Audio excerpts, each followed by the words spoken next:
Picture this. It's 3 a.m. You're lying in bed, eyes wide open, staring at the ceiling. Your heart is racing. Every shadow in your room feels alive. Every creak in the house sounds like footsteps, and all because of what you just watched. Welcome back to the channel. Today we're diving into the darkest corners of cinema. We're counting down the top 5 most disturbing horror movies ever made. Movies so unsettling, so psychologically twisted, that they'll haunt you long after the credits roll. Fair warning, these films aren't for everyone.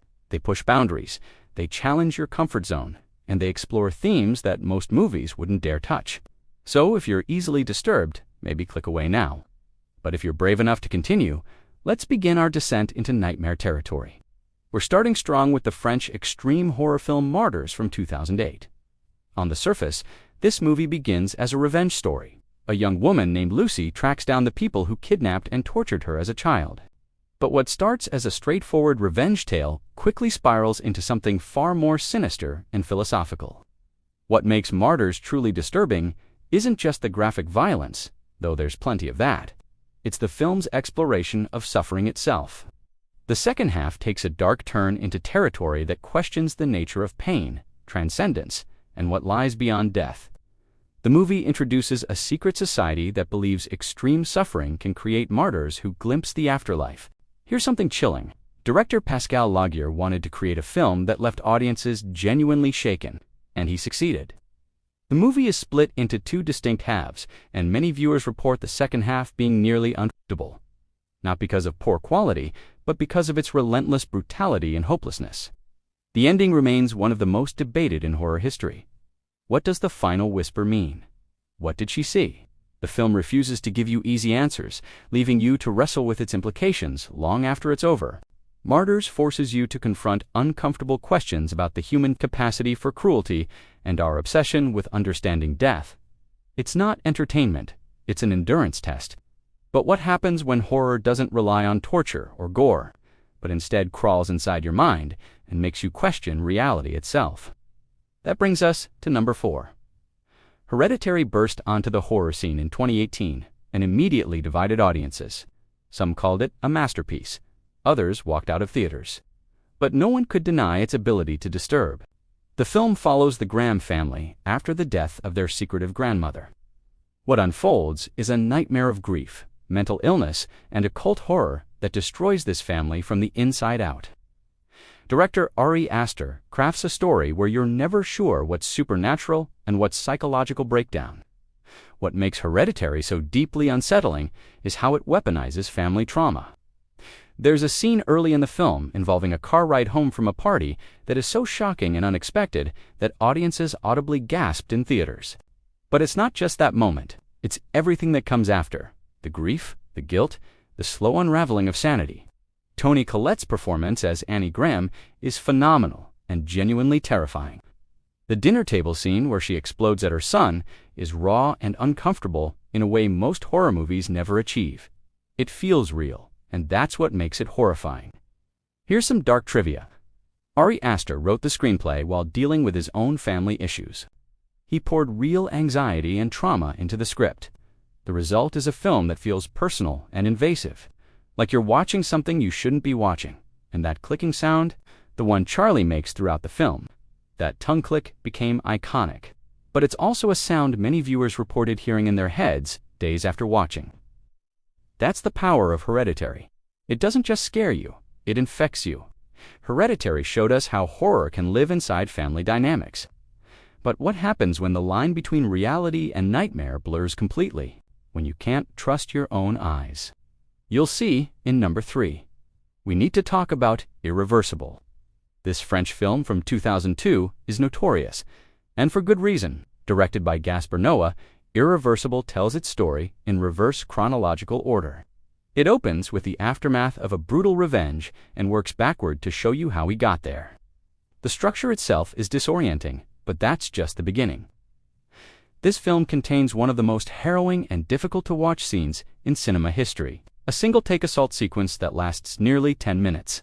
It's unflinching, it's nauseating, and many critics argue whether showing violence this explicitly serves any artistic purpose or simply exploits trauma.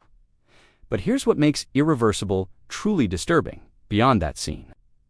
The movie uses infrasound, low-frequency sound waves below human hearing that can cause feelings of anxiety, dread, and physical discomfort. The first 30 minutes of the film include a 27 Hz frequency that literally makes you feel sick. It's intentional. Noah wanted viewers to feel traumatized. The cinematography is deliberately chaotic in the beginning. The camera spins and whirls violently, mimicking disorientation and rage.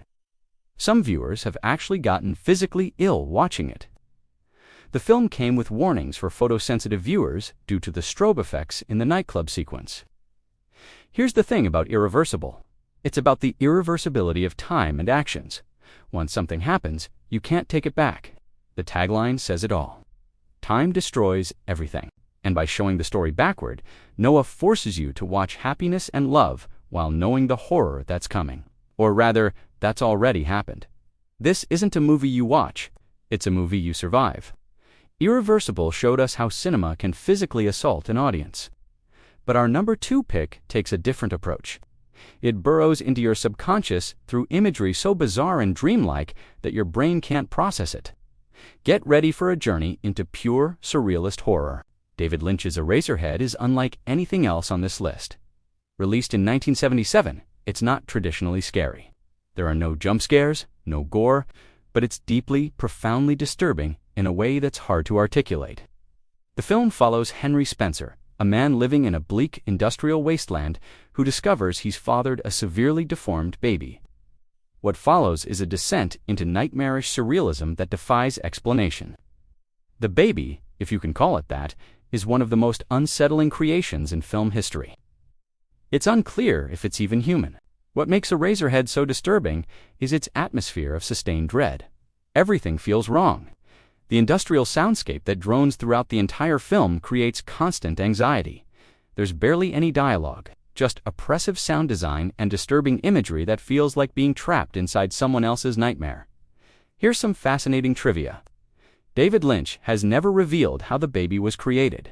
It remains one of cinema's best-kept secrets. The effects team signed NDAs, and Lynch refuses to discuss it to this day. Some believe it's a combination of animal parts and latex. Others think it might be a preserved specimen of some kind. The mystery only adds to its disturbing nature. Lynch shot the film over 5 years with a tiny budget. Lead actor Jack Nance had to keep the same haircut for the entire production period because they'd film a scene, run out of money, then come back months later to film the next one. That dedication to creating something so uncompromising is remarkable. Eraserhead is often described as a film about the fear of fatherhood and responsibility. But it's also about isolation, industrial decay, and the horror of existence itself. It's the kind of movie that seeps into your dreams. You might not understand it, but you'll never forget it. We've journeyed through revenge and torture, family curses, brutal violence, and surrealist nightmares. But our number 1 pick combines disturbing imagery with real-world horror in a way that makes it almost unbearable to watch. This is the film that even hardened horror fans struggle to finish. At number 1, we have the Poughkeepsie Tapes, a found-footage horror film from 2007 that was so disturbing it sat unreleased for years. This movie presents itself as a documentary. Police discover over 800 videotapes in an abandoned house in Poughkeepsie, New York. These tapes contain footage of murders, torture, and psychological torment recorded by a serial killer over a decade. The film shows excerpts from these tapes, interspersed with fake interviews with FBI agents, psychologists, and victims' families. What makes the Poughkeepsie Tapes the most disturbing film on this list is how realistic it feels. The found footage style is executed so convincingly that many viewers believed it was real when it first circulated. The killer's methods are cold, calculated, and horrifyingly plausible. The film's most disturbing element is how it shows the long-term psychological destruction of victims. One woman, kidnapped and held for years, becomes so broken that she identifies with her captor. Even after being rescued, she can't readjust to normal life. The movie doesn't just show violence, it shows the permanent damage violence causes. Here's why this film was buried for so long. After its initial festival run in 2007, MGM pulled it from its planned theatrical release. No official reason was given, but many believe the studio felt it was too disturbing for wide release. It wouldn't see proper distribution until 2017, a full decade later. The movie employs genuinely unsettling techniques. The killer wears different masks in different videos, making him feel like multiple people. He torments his victims psychologically before physically, and the footage quality varies, making some scenes look amateur and therefore more real. Film critics and horror fans remain divided on the Poughkeepsie Tapes. Some argue it goes too far, that it exploits real victims of serial killers by creating something this realistic. Others defend it as an unflinching look at evil, but everyone agrees on one thing: it's incredibly hard to watch. The film includes mock interviews with real FBI profilers discussing serial killer psychology. These segments ground the horror in reality. They remind you that people like this exist, and that's perhaps the most disturbing thing of all. So there you have it, 5 films that push the boundaries of what horror can be. From the philosophical torture of Martyrs to the family nightmare of Hereditary, the brutal reverse chronology of Irreversible, the surrealist dread of Eraserhead, and the documentary-style terror of the Poughkeepsie Tapes. These movies aren't just scary, they're challenging. They force you to confront uncomfortable truths about violence, family, suffering, and human nature. They stay with you. Some might say they damage you a little, and maybe that's the point. Now, I want to hear from you. Which of these films would you dare to watch alone at night? Have you seen any of them? And what disturbing horror movie would you add to this list? Drop your answers in the comments below. If you enjoyed this descent into darkness, make sure to hit that like button, subscribe for more horror content, and ring that notification bell so you never miss a video. Thanks for watching, and remember, some movies aren't meant to entertain. They're meant to disturb. Sleep well if you can.